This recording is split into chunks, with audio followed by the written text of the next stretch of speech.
Hey crew, I've got the key to this 25 BMW M5 Sedan, and this weekend I'm taking it on a trip to the Indian Wells Tennis Open. So let me start by unplugging it from where I had it topping up the battery, and it only takes a couple hours to do so, not a full overnight charge. I do have quite a few things I want to load into the car, and me being a guy, I want to do it all at once. So it's convenient that the M5 has a hands-free opening trunk. So that can pop on up, and now the real work begins. Hike this up into the trunk, then the tennis bag. Not that I'm actually gonna play tennis, just gonna watch it, but you know it doesn't hurt. Then I can start loading in my gear. Ooh, I am gonna bring my helmet because I am attending the BMW Performance School while I'm down there. That's at Thermal. Last thing, backpack. And it fits! For my level 2 charger to reach that charge port door, I did need to park the M5 nose in, and I don't usually do that because then I have to walk on this mud and grass. It's not fun. Anyway, the car is unlocked, not because I opened the trunk, but because it has a proximity sensor. So it unlocks on approach with the key fob on you and locks when you walk away. But that can get a little annoying. If you step like 5 feet away from the car, it will lock itself. So you can turn that off in the settings. Getting in, so very easy. Closing up this door. Hello cabin crew, thanks for joining for this trip in the M5 Sedan. I just released a day in the life with the M5 Touring, so if you want to get the full driveway spacing, park next to another car, getting coffee, driving around town, loading things up in the wagon, you'll want to watch that video. This one is just going to be a fun road trip to the desert to go experience a tennis tournament I've always wanted to check out, and then try the BMW Performance Driving School. So let me throw on my seatbelts and briefly show you where I will put the items I'm bringing with me on this trip, like my iPhone 15 Pro, which can go on this wireless charging pad. My 32-ounce water bottle does fit inside the door pocket. That's a big win. And then in the console, there's actually not much room, but I could fit my slimline wallet and my sunglasses. And I put these in here because there isn't dedicated sunglass storage somewhere else with felt lining to protect the lenses, but inside this cubby, there is. That's great. And my GoPro accessory case, I did have to put in the glove box because there wasn't another big cubby for that. But I think the storage space inside the M5 Sedan is excellent. Now, to start it up, I'm gonna hit this button and just get some futuristic music. No V8 noise because the M5 begins silently as an EV. And right now, with almost a full charge in the battery, it's giving me an estimate of 30 miles of all-electric range. That might be optimistic because with a full charge, the EPA rates this vehicle at 27 miles, but it's pretty close. We'll see how it holds up. To go into reverse, I'm gonna click forward on the gear selector, and then with my high-res backup camera and my trajectory lines and my bird's eye view and some 3D views I can choose from, there's also the backup assist feature, and this will allow me to take my hands off the wheel and back up along the same path I used to get into the space. Well, almost, because I didn't go over the curb ramps right there exactly, but it's pretty close. And now at a certain point, I can take over, clicking down into drive and then pulling forward.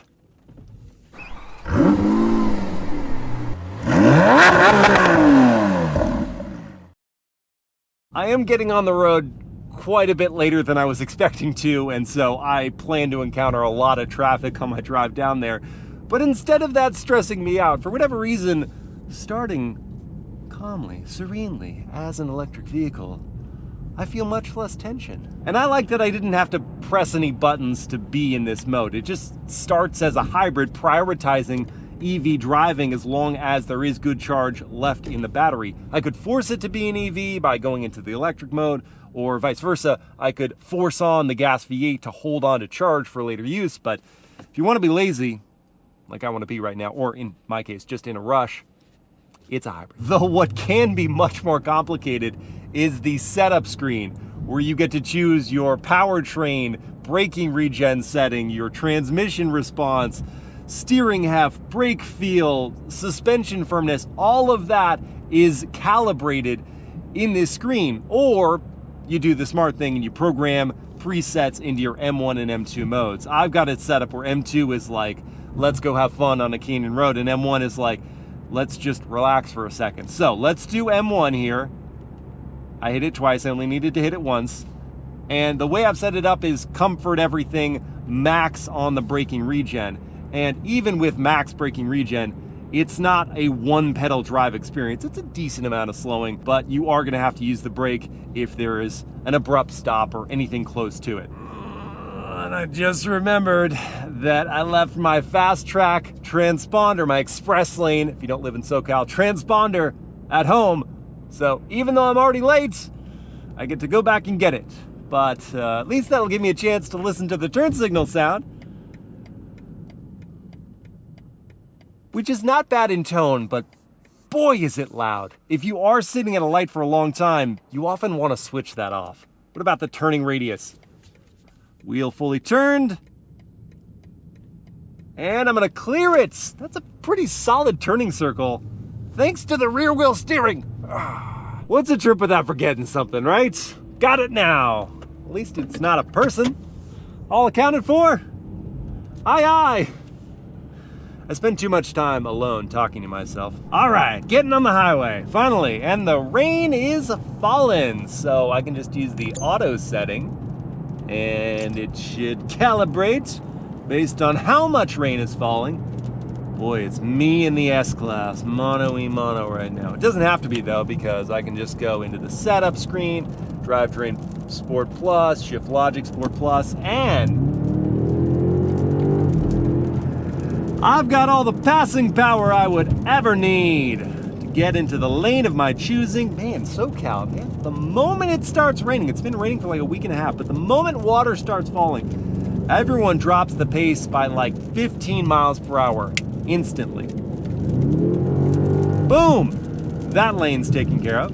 And once more, here we are. Yes, plenty of grunt with 717 horsepower. And that's enough of that. Back into comfort. And we're cruising. And while I'm cruising, let me listen to the cabin volume with the rain pelting against the windshield and all.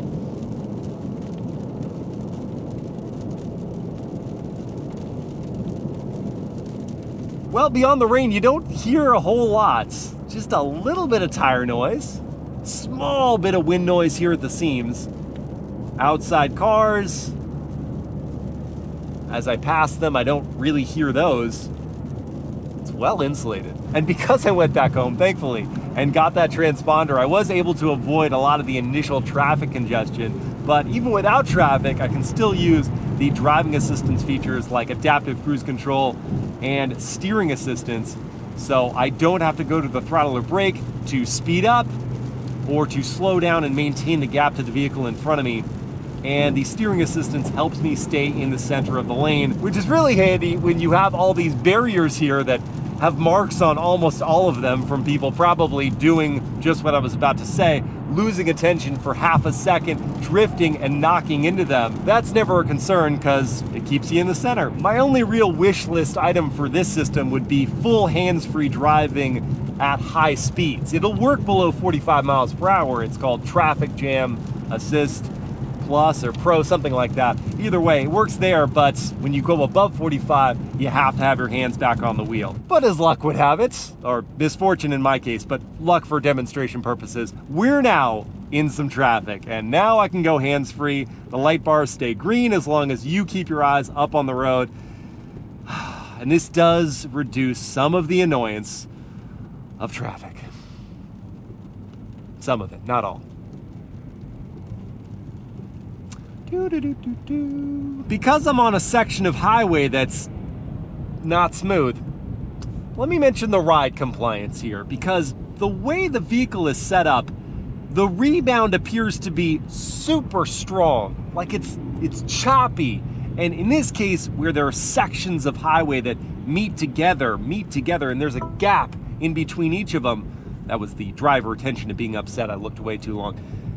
You feel each one of those departures as pulses into your seat. Then it gets old. I just want a little more compliance out of this ride when you're spending $146,000 on a luxury vehicle that is only sometimes needing the strong rebound for performance.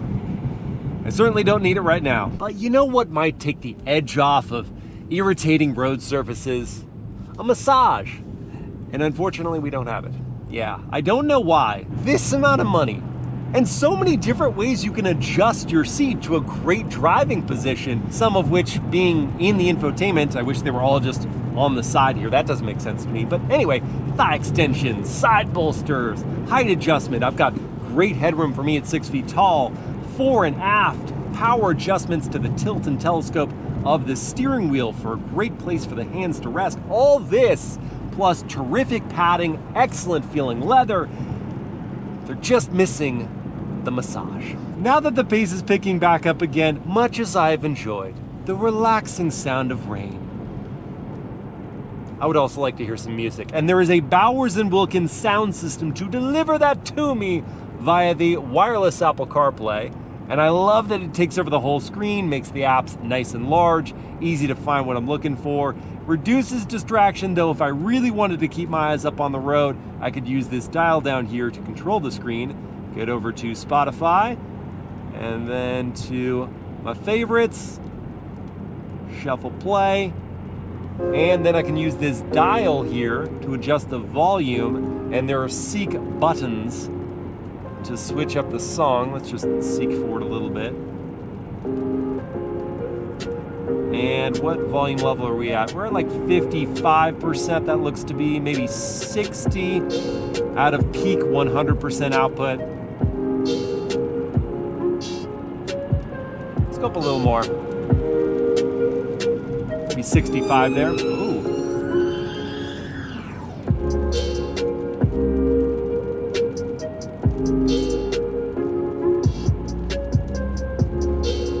It's perfect rain music, isn't it?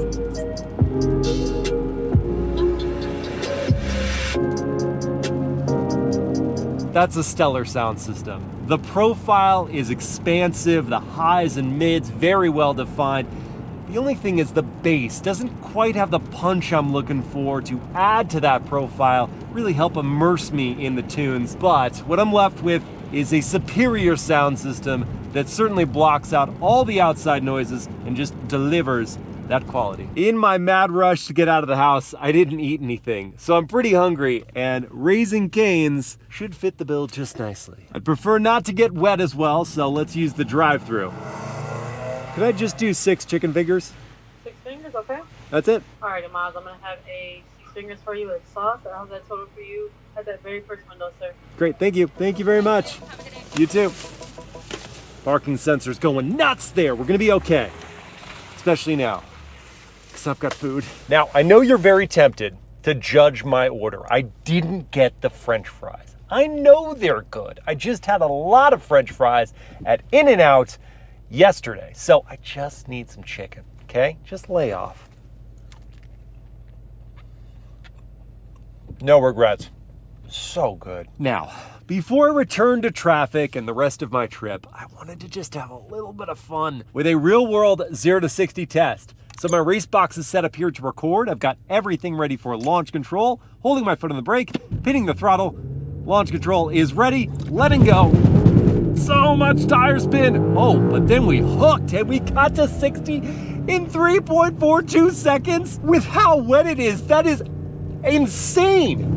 That was the all-wheel drive system just showing off. But what if I didn't want all-wheel drive? What if I just wanted the rear tires to play? Well, then I would put the all-wheel drive system into two-wheel drive and have some fun.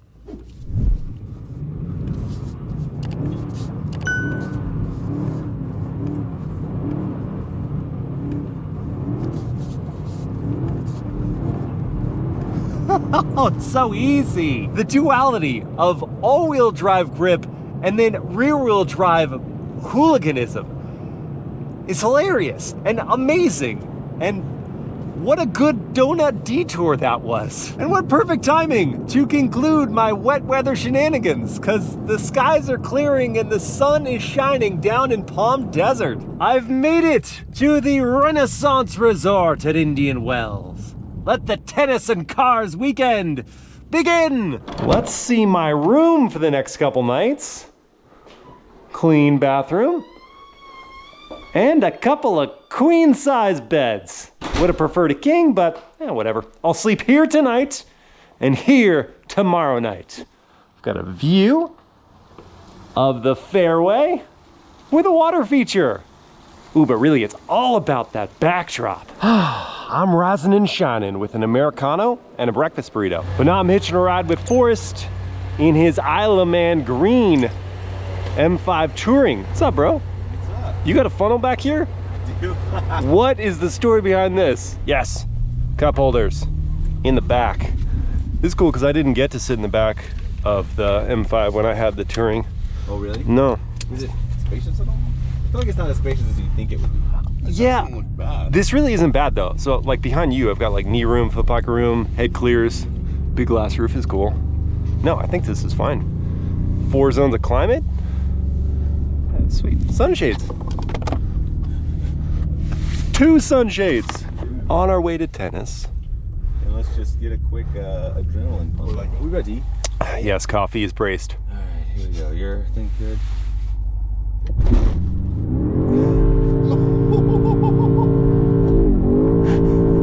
Oh my smoke! It's unclear what happened behind us because there's so much smoke. Now for launch.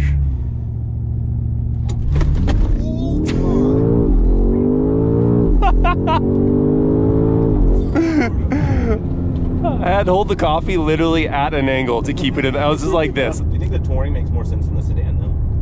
100, well, just for so many reasons. I think the Touring I feel like makes more sense because it feels so like luxurious and comfortable in here. Yeah. And now that the Touring is here, I'm like, okay, I feel like this was almost built with the Touring in mind. Yes, this is gonna be the one that's like, you can't get at a dealership for 6 months. Yeah, dude. It looks better, more practical, does all the same performance things that the sedan does. Like, this is the one.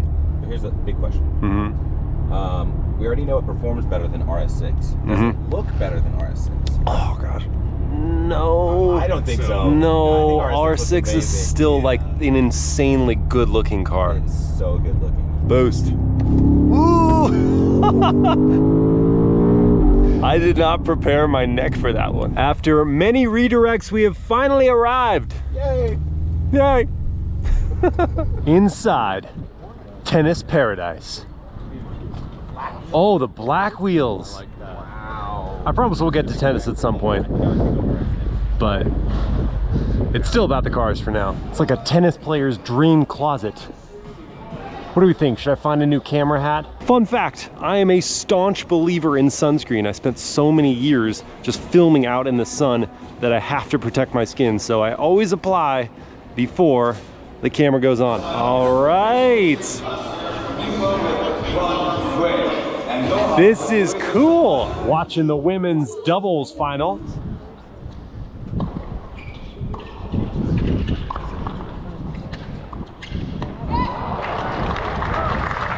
Now we're gonna take a little lunch break at Nobu Sushi. But first, I'm gonna do a build your own BMW with tennis.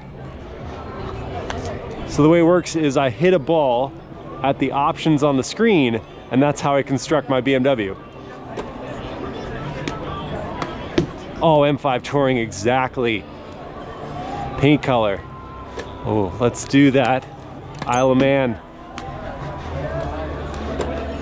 Wheels, wheels, wheels. I don't know what I'm going for yet. The black, yes. I don't even know what this one's for. No, that's what I want. Isle of Man green with the black wheels, yes. Starters have come out. We got spicy shrimp tempura and yellowtail. Let's go for it. Oh, so good. Wagyu beef and ahi tuna tacos. Yes, thank you very much. 3, 2.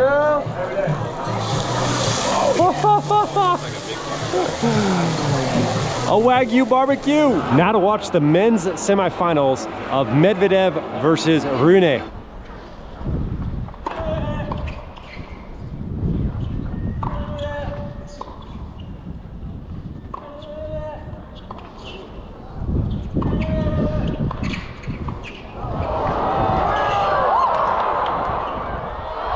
Oh! Next men's semi, Alcaraz versus Draper. Wow. Draper wins it. Yesterday was so much fun. As a tennis fan, getting to watch pros just go at it, it was a dream come true. And today, I'm gonna have fun with cars. I'm going to the BMW Performance Center West, and instead of doing the driving school that they have, we're just gonna have fun flogging M cars. But real quick, before I get there, I did a launch in the wet. I've got to do one in the dry to compare. Racebox set up to record, hitting M2 twice for all the settings of launch, foot on the brake, pin the throttle, launch control is active, letting go, little spin but not much. And we're at 60 in 3.19 seconds. Fire away! And I've made it. Let the games begin. I'm gonna start out with this performance drive in various M cars around this track.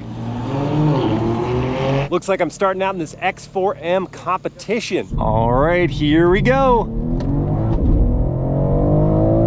Hard on the brakes. Nice response from those. Turn in, get over to the track out cone, turn in again, try to stay to the right, a little early on the power. Gosh, it stays so controlled. Now into the M2, punch it.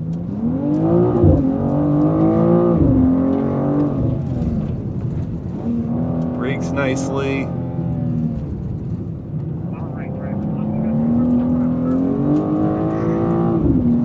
Now that Z4 M40i, and here we go.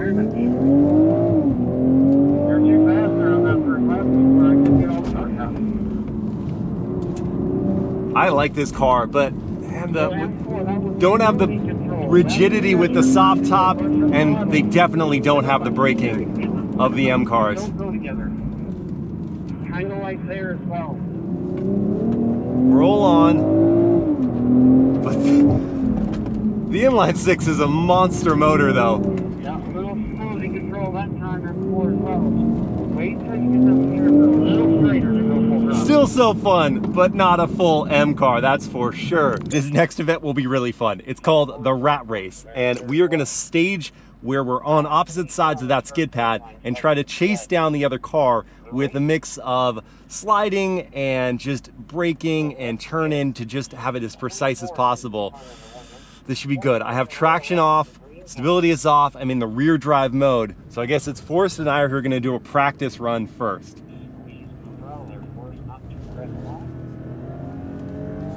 Oh, there's nice miles, got a little wheel spin coming off, looking good. Great line right there. So that's one lap.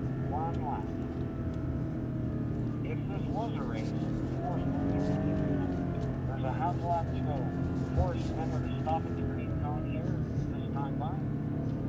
And Miles, you're stopping the brake. Okay, that's good.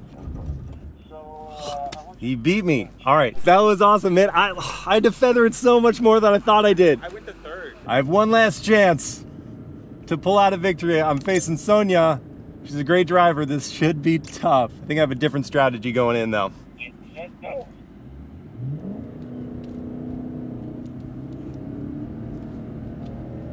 That's a great technique right there, Miles. That was beautiful. Nice little slide, not too much though. Good job. One lap in the book, and it's Miles with the lead. About 2 years. Oh, pretty sideways there, Sonia. That's fun, but it's not as fast.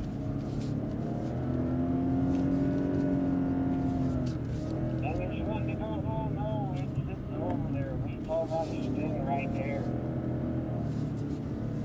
Miles, I won! Revenge, hopefully, against Zach. right, the lineup looks good. Deep breath. On your mark, get set, go. 3 laps.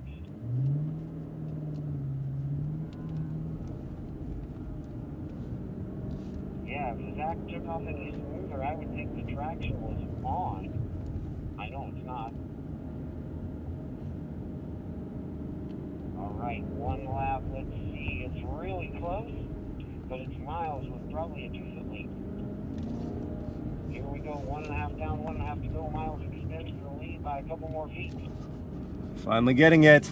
Finally getting it. Coming into the checkered flag. Who gets there first? It's car 2 Miles. Yes! Revenge! Both cars All right, now I'm gonna try a mixed reality where I get to actually drive this vehicle but wear VR goggles. And obviously I can't POV this, but I'll show you some footage of my lap around. And me putting these on right now. You're good, go ahead. I'm just gonna put them on. Put them on, I'm gonna get it secured here. You can see my hand and everything, Yes. right? All right, beautiful. So go ahead and put your foot on the brake. Okay, it's on the I'm brake. gonna put it into drive for you here. Drive to the start line to begin the race. Okay, we got this. Yep. 3, 2, 1.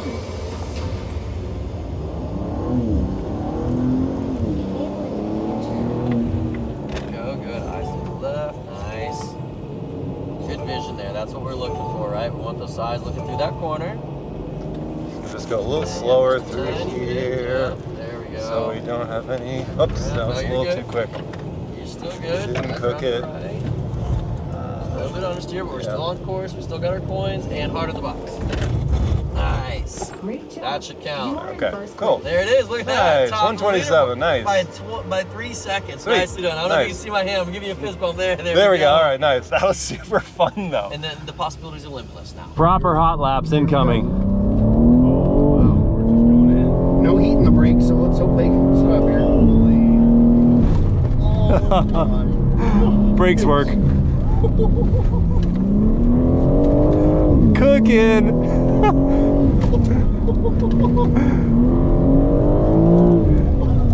I'm gonna give him a little space here. Like, nope.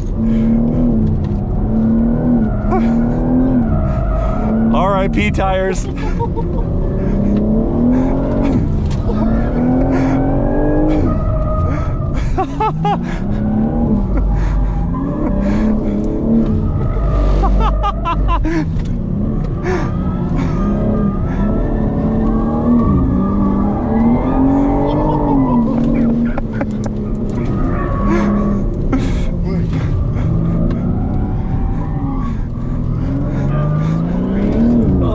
He's just sending cones to their graves. Oh my God. Yes. Oh, I should have left him more space, huh? Oh, that's great. I didn't know. Well done. What a way to close the book on an incredible weekend of cars and tennis with some good food sprinkled in there, by the way. And the M5 has been a great chariot through it all, with the one exception of the ride not quite having the compliance that I would look for in this segment. If I'm just going to compare it in my mind to my Cadillac CT5e Blackwing, the ride in that car was so much more supple, but everything else this car has just excelled at, including the fuel economy. So the EPA rates the M5 Sedan at 14 MPGe combined, or 50 MPGe equivalent if you factor in the electric powertrain, which you absolutely should. I have not had a chance to recharge this battery at all since I left my house, so it's not fully optimized, and yet, over the last 257 miles, we've been averaging 22 miles per gallon. That's pretty great for this amount of power and the way I've used it at certain points in this video. I want to thank you guys for joining me for this incredible experience that BMW provided, and I hope you had just a little bit as much fun as I certainly did. I will see you again next time. Whee! Ha ha!